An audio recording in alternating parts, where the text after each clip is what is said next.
Hey fellas, how you doing? It's Johnny. I just got a great idea whilst out filming of a great topic. I know it's going to help you. So in this video I'm going to speak about how to overcome social anxiety or better manage social anxiety, connect with people from a genuine place, build solid relationships by setting personal boundaries. So what do I mean by personal boundaries? I'll tell you a little bit about myself when I was really struggling years ago. Sometimes I still struggle with this a bit myself. I have to remind myself. I found it very difficult to say no to people. You might relate to this. This probably dates back to part of my psychology. Again, upbringing, childhood, parents telling me what to do and being afraid to question their authority because I might be abandoned. And these sound like really dramatic things to say, but it's the truth. Sometimes we don't say no to people because we're afraid that they will withdraw their love from us. They will reject us. It's kind of confusing, but think about it. So I'm going to give you a couple of examples just to kind of for you to play around with to help you to help whatever you need help with.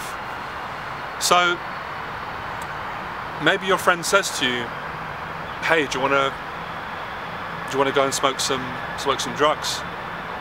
Or do you want to go and drink? There's a big part of you that wants to go and do it because you get on with your mate, you enjoy your time with him, and part of you will enjoy having a drink, taking some drugs. You'll enjoy it. You have to be honest with yourself, you'll enjoy it. But there's another part of you that corresponds with you, and it's a bit scared, a bit anxious, and it doesn't want to do it. It knows it's not right. It knows it's not right because you're taking drugs, you're drinking alcohol, you're trying to cover up your insecurity. And you're building a relationship with your friend on false grounds. False grounds are, it's not honest, it's not congruent, it's not for the right reasons. Because why can't you just grab some food and have a tin of Coke or a glass of orange juice or some water? Or just go for the park, kick the football around, or have a laugh, or film a YouTube video, I don't know, whatever. But you're afraid to say no to your friend. You're about to say no and you feel anxiety come up. You start becoming socially anxious, and then you go, let's do it, you say yes, and then you get the relief. Because what you've just done there, you have abandoned your true self to keep a relationship going with your friend on a false self. And then you're in the midst of doing this and you're not enjoying it. And your friend can probably, or maybe, I don't know, maybe he can sense you're not enjoying it, but he's not enjoying it as well, but he's hiding in his addictions. He can't say no too. Because he can't say no to the alcohol, because the alcohol has become a false friend. The drugs have become a false friend. You could call it a false Satan, or a divided, whatever you want to call it, or a negative, whatever. I'm just throwing stuff out that feels right in this moment. So you indulge in that, you go away, you come home, you're depressed. You're sitting on your Todd. That's a Cockney phrase we used in the working class background. I need to speak lots of languages here to get through to a big audience. You're sitting on your Todd, or you're on your Jacksons, you're by yourself, and you're sitting with depression. You feel awful. You get feelings coming up, you get voices saying, you're a piece of shit, you're not good enough. This is what I used to get. You're not good enough. You're dishonest, you're a phony. Loneliness creeps in. Jealousy creeps in. You start, stories come up. Oh God, I'll never make money, I'll never be loved. Because you're not saying no. You're not challenging your social anxiety. And you don't have to be horrible to your friend, you're being kind. Because in saying no to your friend, you're helping your friend. Because in saying yes, you're feeding his addictions, your own addictions. You're making your relationship based on addictions. It's not you and him connected. You're connecting with him on the alcohol, the tin of alcohol. You might as well get rid of him and just both be drinking in the same room, because I've been through it and now it feels. It's a dark place.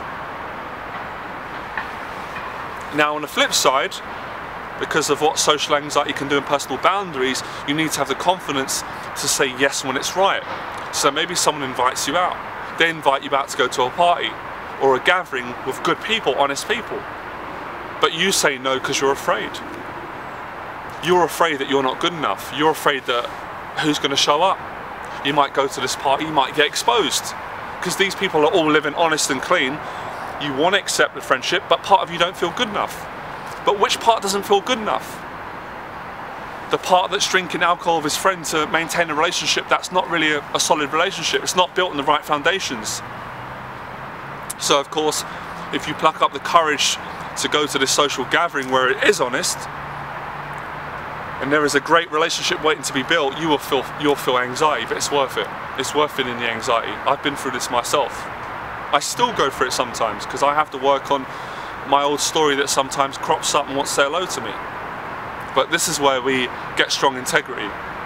I'm going to use a few words so I can speak to an audience that will understand my language in case I'm overcomplicating things, because I'm trying to talk to an audience and bring up their level of consciousness. So I'm going to say, you're not being an alpha male, my friend, because you can't say no to your friend. You're being a beta male, you're being a white knight.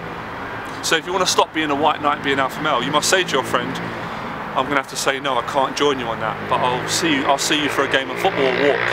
And if he kicks up a fuss, says, what do you mean? What do you mean? Oh, come on, you're not going to have a drink with me. Come on, man, don't be boring. Sorry, my voice. Come on, Johnny, don't be boring. Come on, man, just have a drink, one drink. Come on. It's only one drink. It's not one drink. It's one drink, and then it's bad-mouthing people. Then it's being dishonest, it's being racist, it's being angry, and you're not in the right place, my friend. And then you're thinking, how comes I can't attract, I'm going to use a language here to talk to an audience, how comes I can't attract that 10? 10 is in a description of a woman who's very beautiful. She's not going to go out of you. Why not? Because you don't want to go out of you. You don't like you. You don't have personal boundaries. She senses it immediately. Among meeting you, she senses it. But you do have personal boundaries. You have to dig deep to get them. But then you say to yourself, I don't want to hurt my friend. But you are hurting your friend. Because who's the friend in you? Relationship starts with the self. And then you test it one day. You say, I love you. I'm your friend. I can't drink alcohol with you. And I can't do it. It doesn't feel right. But I'll meet you another day. Then you go away, you feel a bit strange, but you feel better.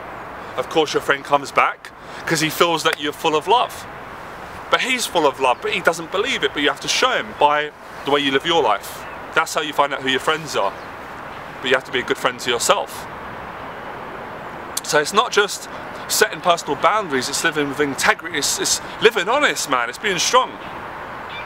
I'm going to throw another scenario at you. This is really going to test you if you guys want to be tested. And you guys tell me that you really want to grow and you want to be successful and you want to be congruent and you want to get to this place and I want to take you here. I'm going to throw something at you.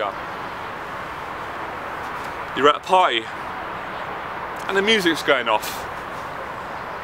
It doesn't feel right. Again, the voice comes up. I don't know if I should be here. But you're horny. You're horny and there's loads of girls. They're beautiful. But they're drinking. And the girl comes over, hello, and something doesn't feel right. But I'm going to use a language. But you need to get a number. You need to pick her up to be successful. But there's that part of you corresponding to personal boundaries. She's saying, come on. But you're saying, but wait a minute.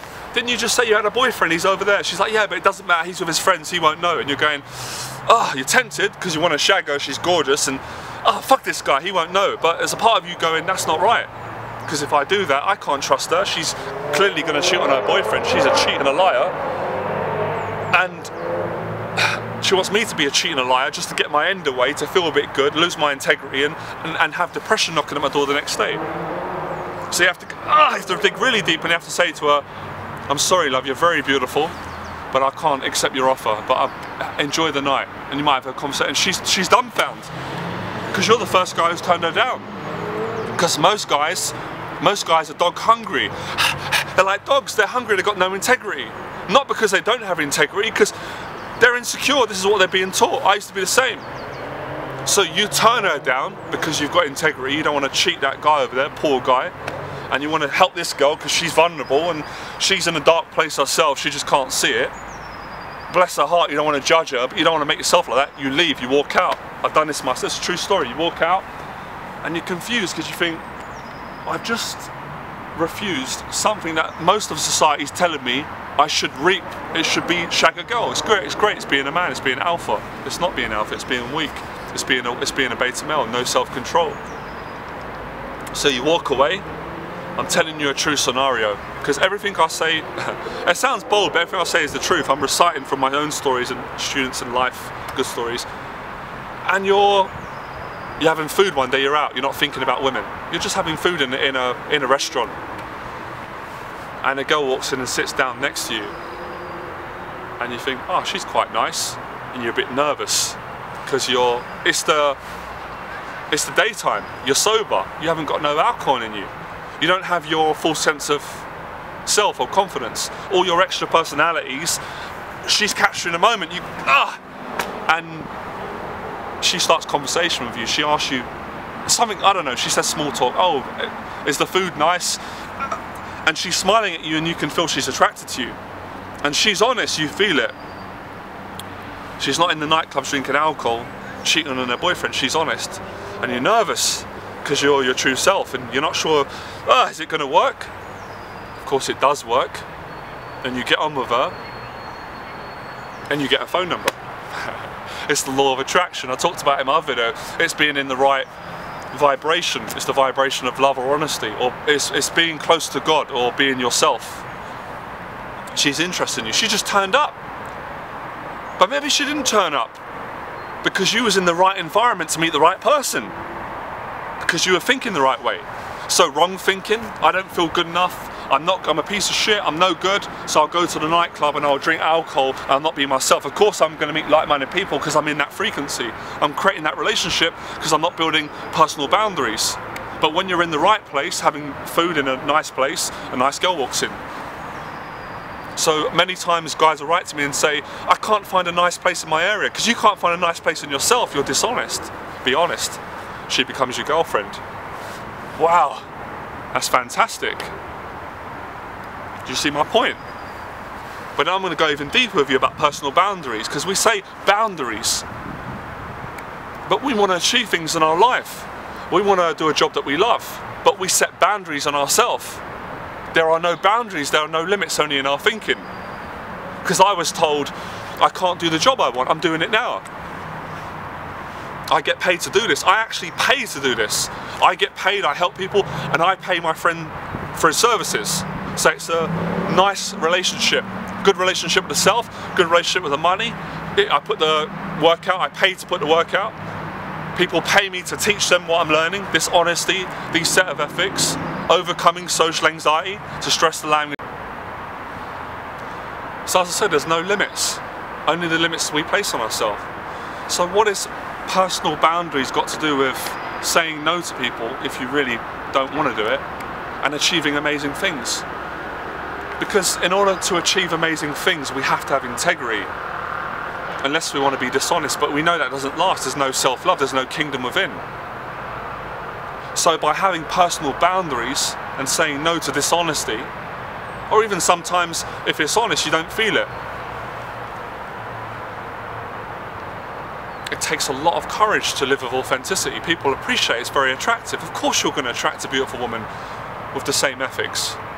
We attract what we are, so be careful what we become. I'm getting a voice coming up now saying how much of a hypocrite I am, but I'm not a hypocrite. I'm not a hypocrite because I'm actually living this myself.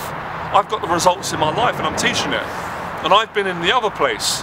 So I've got another voice coming up saying I could sound judgmental doing this video, but I'm not being judgmental, I'm telling the truth. Because I used to be judgmental and sometimes I become judgmental, but I'm working on this myself. But it's the difference between living a great life. Guys, we need to set personal boundaries. With our family, with our friends, with everyone, with ourselves. We have to respect ourselves. We all get tempted, I get tempted. Just one drink, just one more woman. One more drink, one more woman with dishonesty, and then your whole life is falling out. But it isn't all doom and gloom, it's beautiful, it's worth it. The results are profound, you feel great.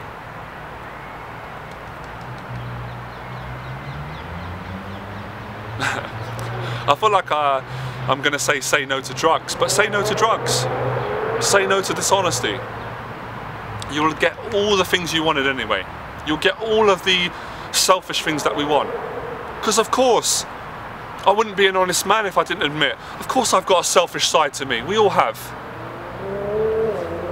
But it's being in balance with that selfish side and getting the balance right. Then we say, what is the balance? That's for you to figure out. I've got the balance in myself. I said in my other video, we're not being perfectionists here, we're not being perfect, but we can be close to it. We all need guidance, we all need a set of ethics, we need a foundation in place to remind us.